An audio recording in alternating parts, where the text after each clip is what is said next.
Baiklah, kali ini kita akan belajar basic 10-stack query di Svelte. Nah, di sini saya udah ada project Svelte-nya, saya bikin pakai Vite. Kemudian untuk library 10-stack query-nya, kita akan install menggunakan npm install add 10-stack/svelte query. Nah, jadi 10-stack query itu apa? 10-stack query itu adalah powerful asynchronous state management ya. State management asynchronous untuk TypeScript atau JavaScript ya, kayak React, Solid, Vue, Svelte, dan Angular. Nah, kenapa sih kita harus pakai 10-stack query ya? Jadi biasanya kalau di Svelte, kalau kita punya sesuatu function yang asynchronous ya, misalnya kita ngambil data dari API, itu kita nggak bisa langsung nge-await di scriptnya ya. Await fetch misalnya. Nah, nggak bisa kayak gini ya. Sebenarnya kita punya dua pilihan. Antara kita await di dalam onMount kayak gini ya, kita await di dalam onMount, atau pakai block await punya Svelte, await kayak gini bisa juga kayak gini ya. Nah, kekurangannya apa sampai kita harus pakai library tambahan ya? Nah, kalau pakai onMount, jelas onMount ini cuma jalan di saat komponennya di render. Jadi kalau kita mau nge-trigger ulang itu agak ribet ya, bahkan mungkin nggak bisa. Nah, kalau pakai block await gini ya, data dari result yang kita await itu cuma bisa diakses di dalam sini ya. Kita nggak bisa ngeakses resultnya di luar block await ini. Jadi itu kekurangannya. Nah, pastikan udah teman-teman install ya, pakai komen ini. Nah, kalau sudah terinstall, hal yang pertama kali harus kita setup itu adalah query client providernya. Jadi kalau teman-teman pakai Svelte itu biasanya ditaruh di app.svelte, atau kalau pakai Svelte Kit itu naruhnya di layout yang paling luar ya. Nah, jadi di sini kita panggil komponen, nama komponennya itu query client provider kayak gini. Komponen query client provider ini dia nerima props berupa client ya. Nah, kliennya itu apa? Kliennya itu query client. Jadi kita instantiate dulu query client-nya di sini, const query client. Setelah query client-nya kita instantiate, kita masukin ke dalam props-nya. Kemudian kita bakalan belajar bikin basic query. Nah, kalau teman-teman perhatiin di sini kita juga ada belajar mutation. Jadi bedanya query sama mutation ya. Jadi query untuk get, kalau delete, update sama create itu pakai mutation. Sekarang kita coba implementasiin bikin query-nya. Jadi kita bikin variabel const search query misalnya, namanya terserah lah. Terus kita panggil functionnya create query. Jadi function create query ini dia nerima objek, dan yang harus kita isiin propertiesnya itu query key ya. Query key-nya itu nggak boleh kosong. Jadi query key ini buat nandain si query-nya nanti. Jadi kita kasih label namanya nodes ya. Nah, kemudian kita bikin query function. Query function inilah yang nantinya bakalan dijalankan sama si 10-stack query-nya. Kita bikin pakai arrow function, dan jangan lupa ini tuh asynchronous. Nah, disinilah nanti kita bakalan interaksi dengan function yang asynchronousnya. Misalnya di sini saya pakai fetch ya. Const response sama dengan await fetch. Sini saya mau manggil data dari API/nodes. Nah, misalnya kayak gini fungsinya. Saya manggil fetch ke endpoint API/nodes. Kemudian di sini saya compare ya ID-nya. Jadi saya nampilin ID yang lebih besar itu paling atas. Nah, untuk manggil hasil dari query-nya, kita itu pakai store kayak gini. Nah, karena kita interaksi dengan store, di sini kita prefix variabel kita tadi, search query-nya, itu pakai $, kayak gini. Jadi kita lihat $is loading, apakah query-nya sedang loading? Kalau iya, tampilkan, di sini saya pakai span aja sih, tampilkan loading. Kalau query-nya error, tampilkan pesan errornya. Kalau query-nya sukses, saya coba looping datanya di sini. Nah, di sini saya komen dulu karena delete-nya belum ada, delete mutation ya. Nah, setelah ini beres ya, jadi kalau kita lihat hasilnya di web, nah, di sini saya sudah punya list nodes-nya ya. Jadi kalau misalnya endpoint-nya saya bikin salah ya, balik lagi, kita coba refresh. Nah, di sini dia bakalan loading sampai nanti error. Sampai dia time out requestnya. Tuh. Nah, kalau kita balikin lagi ke /API, nah, datanya muncul.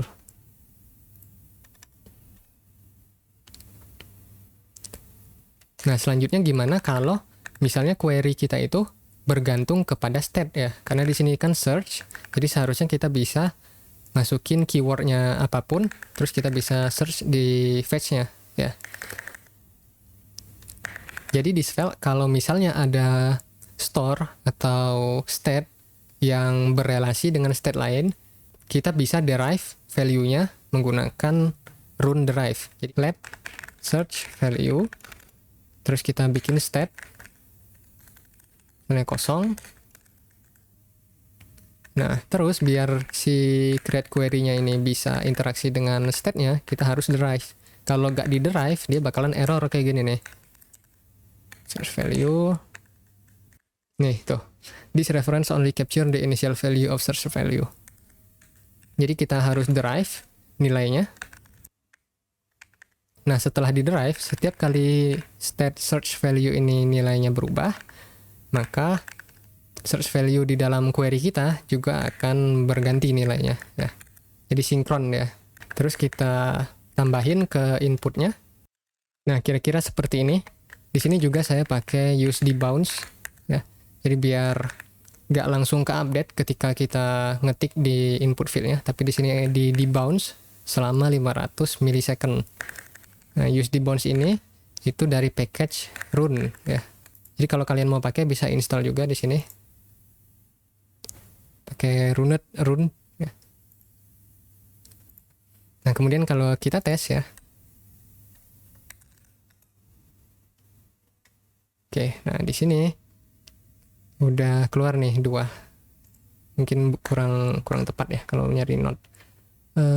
Coba store deh. Nah, nih. Tuh. Udah langsung reaktif ya query-nya dengan state search kita.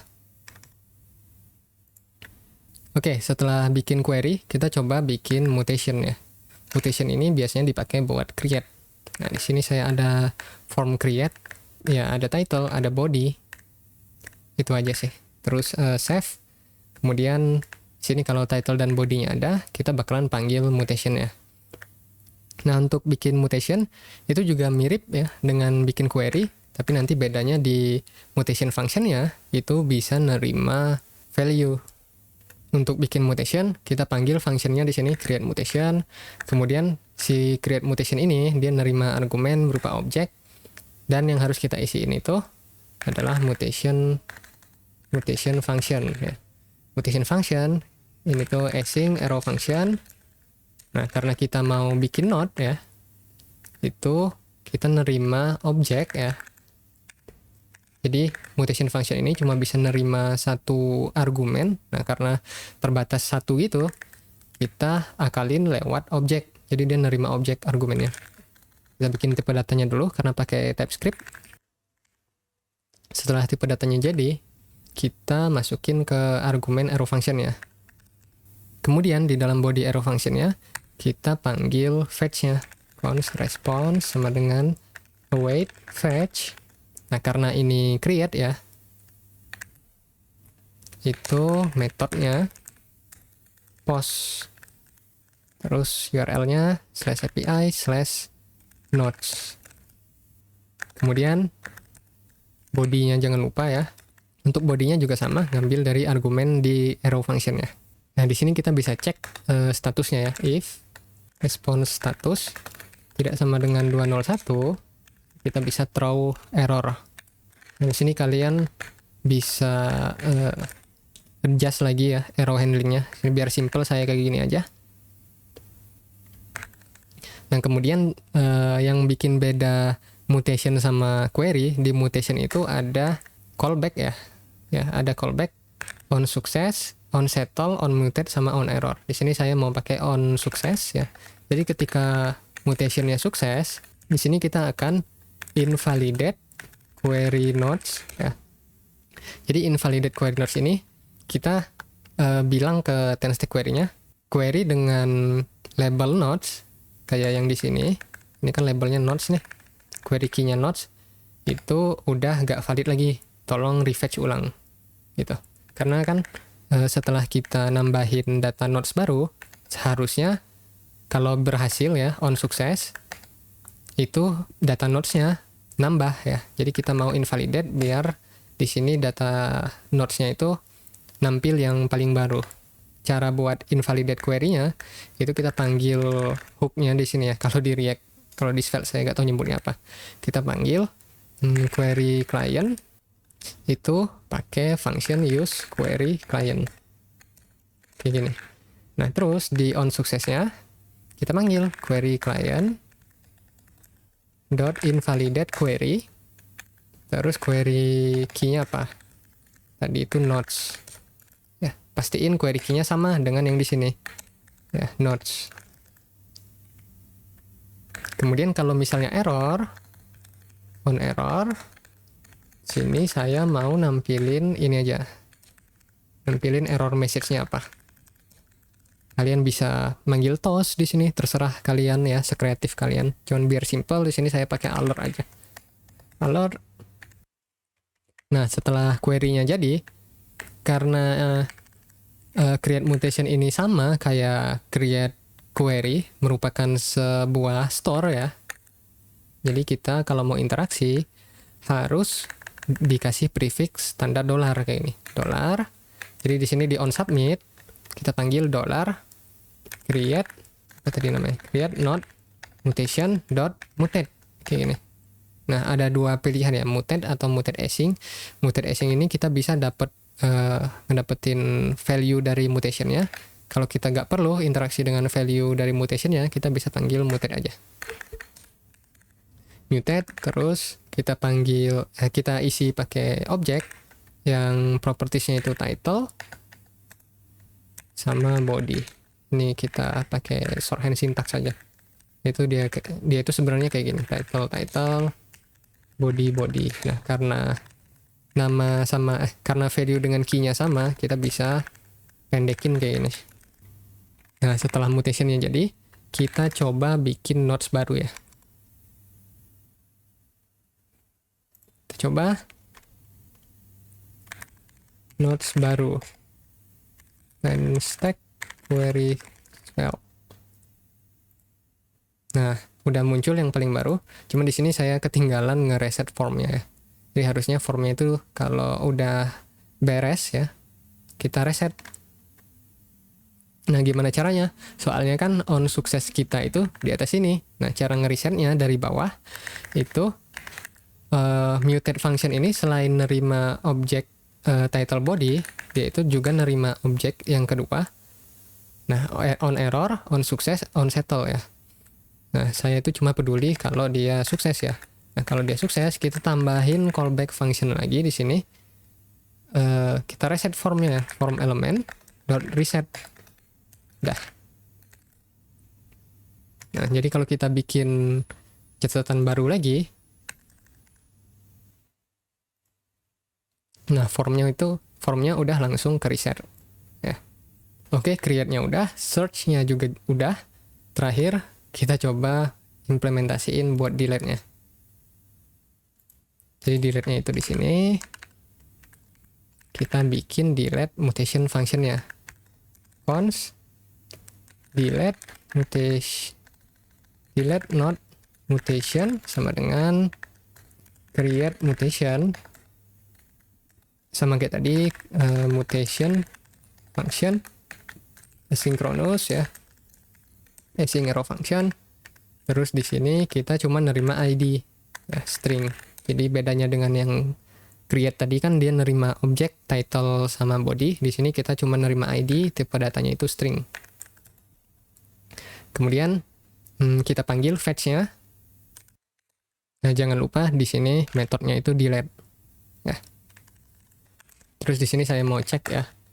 Kalau response.statusnya itu nggak 200, sama kayak tadi kita return, kita throw new error. Nah, kemudian di sini ada on sukses sama on error juga ya.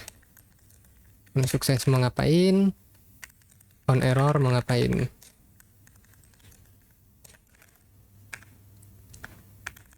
Nah, kalau error itu sama kayak tadi. Saya coba alert aja, alert, error when deleting. Nah, kalau sukses, sama kayak create tadi, kita mau invalidate query-nya ya. Jadi, buat nge-invalidate query, kita perlu manggil use query client-nya di sini.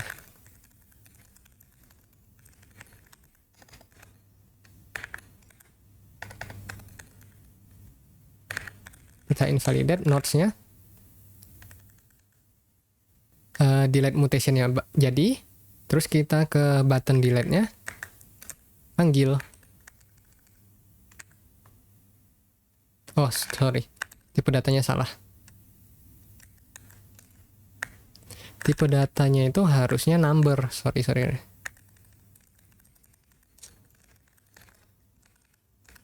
Oke, dah. Nah, setelah selesai ya, kita coba delete. Saya coba delete yang ini. Tuh, udah hilang tuh langsung. Kalau di refresh, tuh, udah benar ya. Oke, thank you yang udah nonton. Semoga bermanfaat. Sampai ketemu di video selanjutnya.